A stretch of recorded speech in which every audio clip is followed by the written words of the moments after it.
Dans cette vidéo, on va voir les outils de dessin à main levée. En fait, on va surtout parler du pinceau, qui est ici présent dans la boîte à outils, et de l'outil crayon. Ensuite, remplacement de couleurs et le pinceau mélangeur. Vous allez voir, il y a beaucoup d'options qui sont communes finalement. Alors déjà, la première chose, vous voyez que quand on a un outil de dessin, le curseur il change. Quand j'ai un outil de déplacement, j'ai un curseur avec une petite icône qui change aussi. Quand j'utilise la pipette, j'ai aussi une icône différente. La plume, pour faire du vectoriel. Et quand on a le pinceau, en fait, j'ai pas une icône pinceau. J'ai une icône qui représente un diamètre.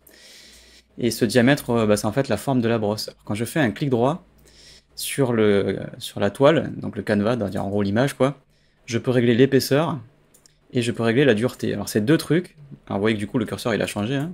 Une petite brosse. On appelle ça brosse aussi, brush en anglais. Donc on voit ici que ça change, et à 5000, voilà, le truc il est énorme évidemment. Donc on peut changer la taille de la brosse en faisant un raccourci. Donc sur PC ça va être Alt clic droit, et sur Mac ça va être CTRL Alt clic gauche.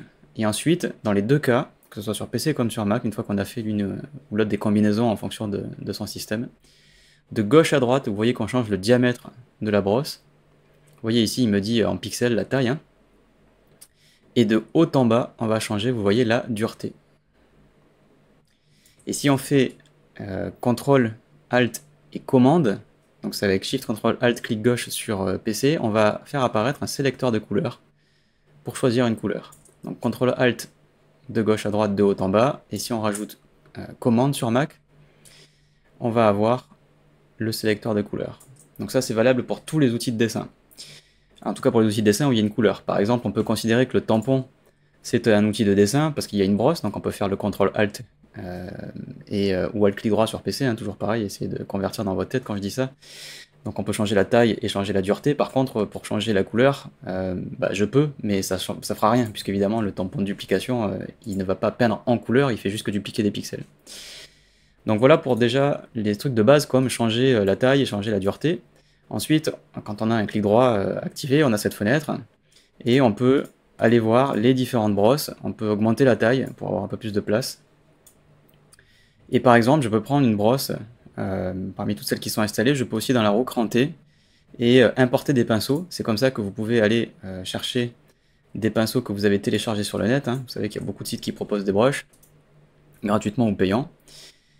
Si jamais vous avez mis un petit peu le bazar, vous pouvez mettre les pinceaux par défaut, si jamais vous les avez effacés. Et on peut dire qu'on veut afficher ce qu'on appelle les pinceaux hérités, qui sont les pinceaux des anciennes versions de Photoshop. Et du coup, on va avoir ici pinceaux hérités. Et là, on a les pinceaux par défaut de l'époque. Alors, je sais pas pourquoi ils l'ont enlevé, parce que franchement, ils étaient pas mal, hein. Et on a aussi des pinceaux dits calligraphiques, on a des pinceaux de base, pinceaux variés, donc on a vraiment plein de trucs.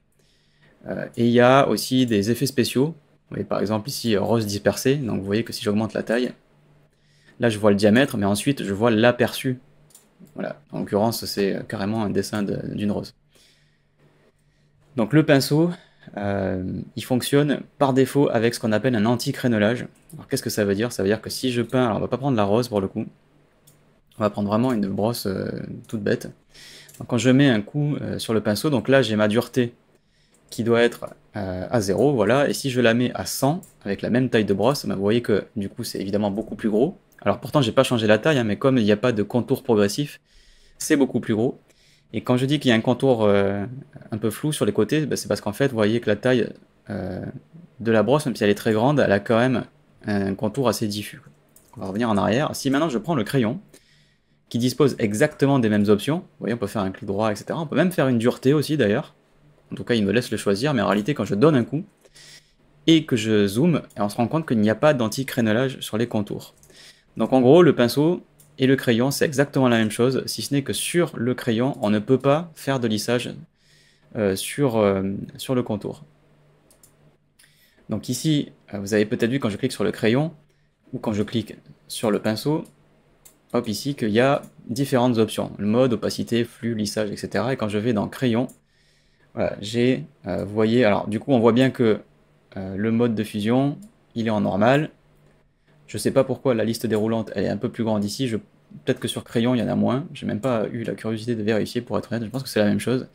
Il y a un truc qui peut vous interpeller, c'est que dans les deux cas, il y a un lissage. Alors je viens justement de vous dire qu'il n'y avait pas de lissage. Alors attention, le lissage que l'on a ici dans la boîte contextuelle, c'est en fait un lissage pour avoir une sorte de tracé qui va être arrondi, quoi. Enfin, qui va être lissé, donc évidemment ça fait un peu de la palissade. Mais regardez, si je prends cette brosse ici et que je fais vraiment ce zigzag, vous voyez que on voit toutes les petites, tous les petits gestes que j'ai dans la main qui n'est pas très précis. Alors que si je fais un lissage de par exemple 80%, je vais pouvoir faire en gros ici avec le mode ficelle par exemple activé, voilà, faire un lissage sur mon geste.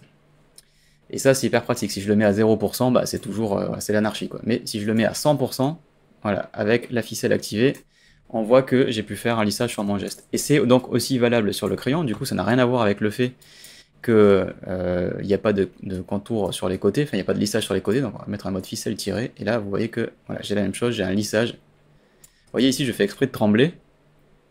Et finalement, il continue de tracer assez droit, quoi. Donc faites bien attention, le lissage qui est là-haut, ce n'est pas le lissage du contour.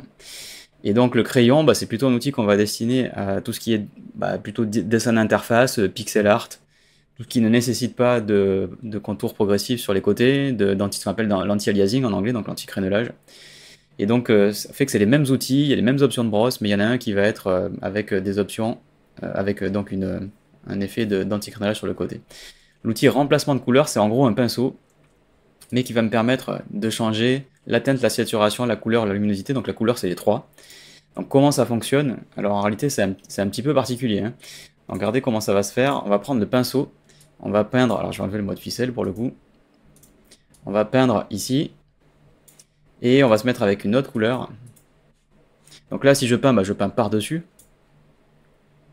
Et je vais en faire encore un autre pour qu'il y ait plusieurs couleurs qui se superposent.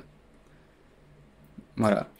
Donc si maintenant je prends le pinceau outil remplacement de couleur et que je me mets avec un vert fluo et que je prends avec une brosse voilà, un peu plus grande, donc on va mettre une dureté à fond, et vous voyez que en fait je survole et il a peint que là où il y a la croix qui a visé en premier. Donc si je clique en premier ici, vous voyez que la croix est à l'intérieur de la forme bleu-grise et que ça ne va pas ailleurs.